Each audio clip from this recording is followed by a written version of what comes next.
à toutes et à tous et soyez les bienvenus si vous nous rejoignez dans Lyon Week-end. Je suis très heureuse de vous retrouver. On est ensemble jusqu'à 13h dimanche 2 juillet. On va revenir ensemble sur cette 4e nuit de violence à Lyon après la mort de Naël ce mardi, tué par un tir de policier à Nanterre. À la une de votre journal, nouvelle soirée sous tension dans la métropole de Lyon. Une nuit tout de même plus calme que les précédentes. Les émeutes se sont déroulées dans le centre de Lyon, à Vénissieux, Vaux-en-Velin ou encore à Givors. Des violences qui ont surpris les forces de l'ordre à Vaux-en-Velin. Plusieurs policiers ont été visés par des tirs de fusil à pompe ce vendredi soir. L'un d'entre eux raconte au micro de BFM Lyon. Après 4 nuits de violence et plusieurs dizaines d'interpellations chaque soir, une question se pose désormais. Quelle suite judiciaire? Des jugements en comparution immédiate auront lieu dès la semaine prochaine.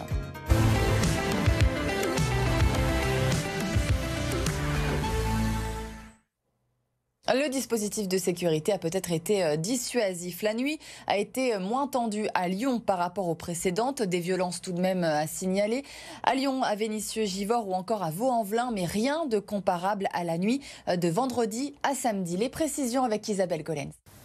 Eh bien effectivement, la nuit a été relativement calme, en tout cas bien plus calme que la nuit précédente. Et vous l'avez dit, c'est vrai qu'énormément de moyens ont été déployés, beaucoup de renforts policiers avec notamment la CRS 8, cette unité spécialisée dans les violences urbaines qui a été envoyée hier, arrivée hier après la nuit très violente, la nuit de vendredi à samedi. C'est le maire de Lyon qui avait qualifié cette nuit, il a estimé que cette nuit avait atteint une violence d'un niveau inédit, des mots assez rares de la part de Grégory Doucet qui a clairement appelé à l'aide hier l'État, qui a demandé des renforts policiers, ce qui est plutôt rare de sa part en termes de sécurité. En tout cas, effectivement, la CRS 8 a commencé à patrouiller assez tôt dans le centre-ville, avant la nuit, vers 21h30 d'abord sur la place Bellecour. C'est là, autour de la place Bellecour, qu'avait eu lieu la majorité des pillages et dégradations de commerce. Quelques centaines de jeunes étaient tout de même présents place Bellecour. Ils ont fait face aux forces de l'ordre. Il y a eu quelques tensions, mais là encore, rien de comparable à la veille. Dans le 3e arrondissement, il y a eu quelques voitures incendiées. En tout cas, voilà pour le centre-ville de Lyon. Ensuite, à la périphérie, notamment dans le sud, à Vénissieux, dans le quartier des Minguettes, il y a eu des tirs de mortier d'artifice, quelques échanges violents avec les forces de l'ordre, mais là encore, pas de la même ampleur que la veille. La CRS 8, d'ailleurs, a été envoyée ensuite à Vénissieux, à Vaux-en-Velin. C'est le RAID qui était présent, ainsi que des véhicules blindés à roues de la gendarmerie, les VBRG. Et puis enfin, un chiffre qui illustre cette baisse des tensions. Il y a eu cette nuit 33 interpellations. C'est plus de 2 fois moins que la nuit précédente. La forte présence des forces de l'ordre a donc peut-être fait son effet. La CRS 8, on l'a dit, a été déployée hier à Lyon à la demande du ministre de l'Intérieur.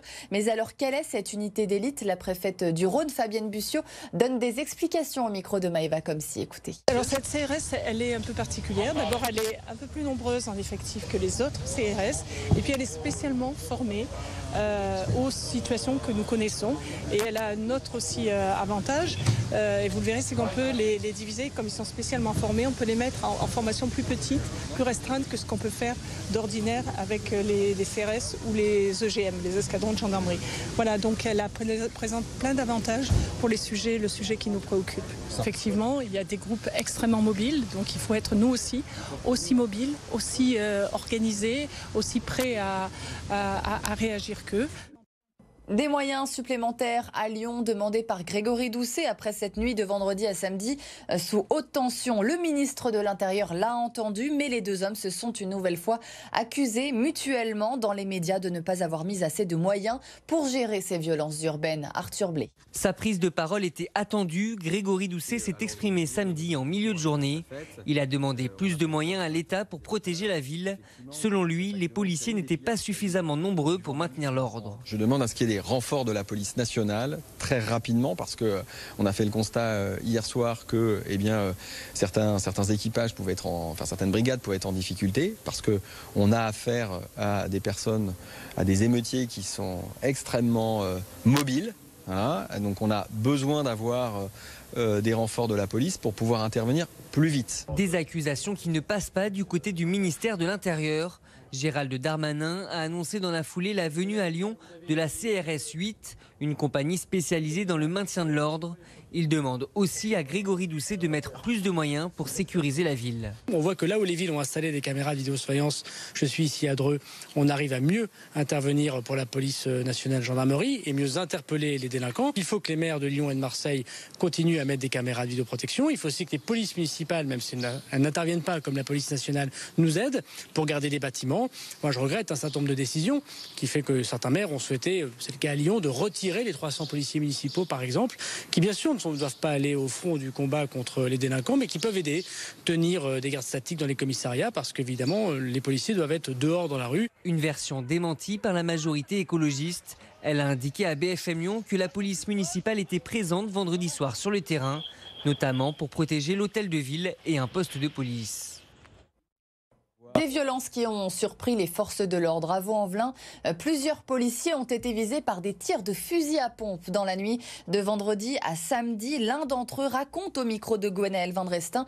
Pour lui, les émeutiers en avaient clairement à sa vie. Écoutez. Individu qui était sur un scooter armé d'un fusil à pompe a tiré dans notre direction. Alors moi, sur le moment, vu que j'étais occupé à repousser les émeutiers, je ne l'ai pas vu. J'ai juste entendu la détonation et dans la seconde qui a suivi, j'ai reçu au niveau de mes jambières énormément comme des billes, etc.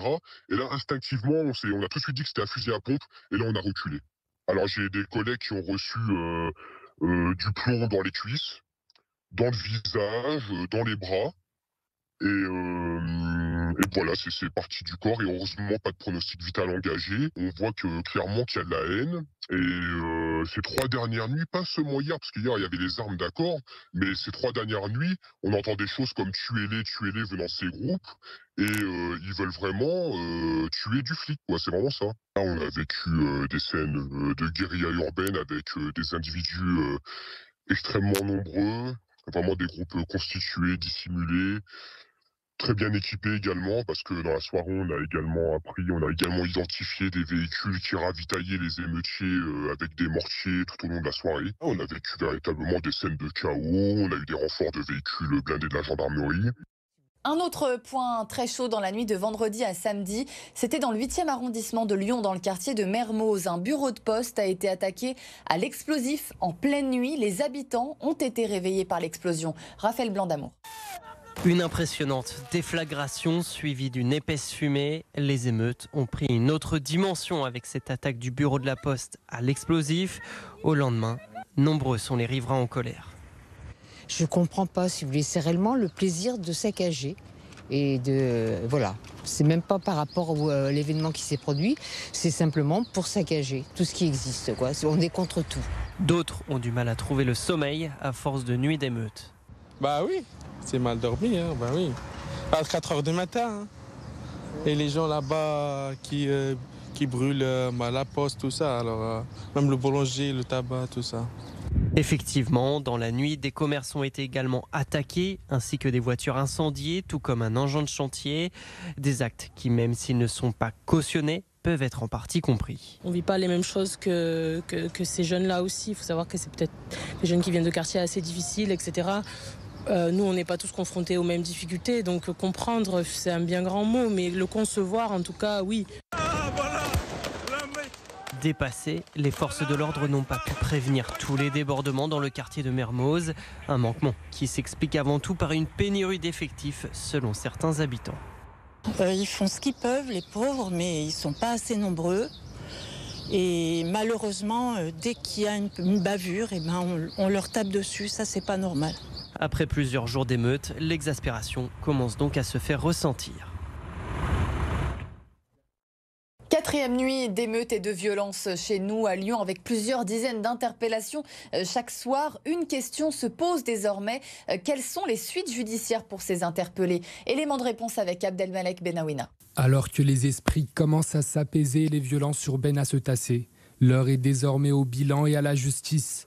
Dans la nuit du 29 au 30 juin, 17 interpellations avaient donné lieu à un placement en garde à vue. Parmi eux, 8 personnes majeures déférées ce samedi ont été placées en détention provisoire dans l'attente de leur jugement en comparution immédiate. Une audience fixée au mardi 4 juillet prochain. Le lendemain, et après une soirée davantage mouvementée, ce sont 49 personnes à être passées par la case garde à vue. 17 sont majeurs et sont déférés aujourd'hui en vue d'une comparution immédiate avec réquisition de mandat de dépôt. Concernant les 4 policiers blessés à Vaux-en-Velin à la suite de l'usage d'une arme à grenaille, une enquête a été ouverte. Les chefs de violence volontaire avec armes sur des personnes dépositaires de l'autorité publique et de participation à un groupement en vue de commettre des violences ont été retenus. Une enquête confiée par le parquet à la DIPJ de Lyon.